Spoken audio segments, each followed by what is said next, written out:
Lots to talk about today, and it all starts right here on the satellite and radar. You know, the here and now close to home, not too big and bad at the moment, but I want to take a look to the west for a second because all of this mess on the map here, that's what's left of Beryl. And let me tell you, there is a ton of moisture and a lot of energy with what's left of that storm. Now, the good news is, again, there's really not much happening here on satellite and radar closer to home. No rain to talk about. We did have a couple of thunderstorms overnight back up across the state line in Massachusetts.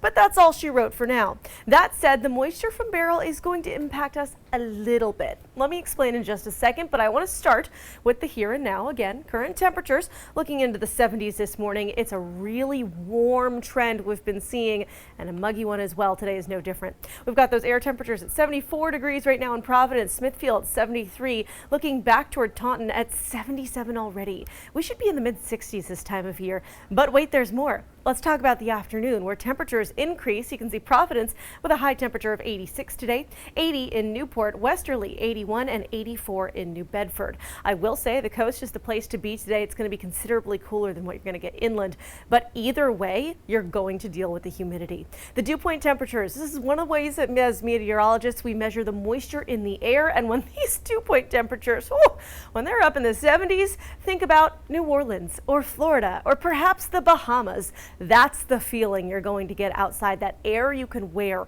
And it's not just about the stickiness, right? It's also about how it feels in terms of heat and your body's ability to cool down. It's going to be a little tough today.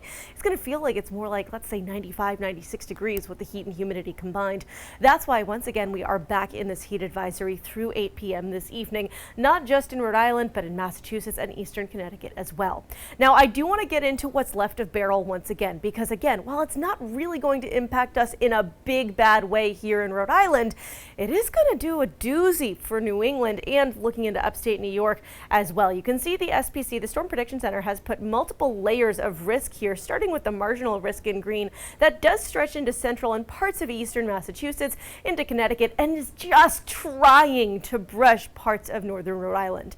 Now, I will say I think the energy that could create severe storms is trying to stay far north of Rhode Island today. You can see that here on the Futurecast. But the storms that will get back into northern New England and upstate New York, these could be pretty bad with some tornadoes involved and some really damaging gusty winds as well.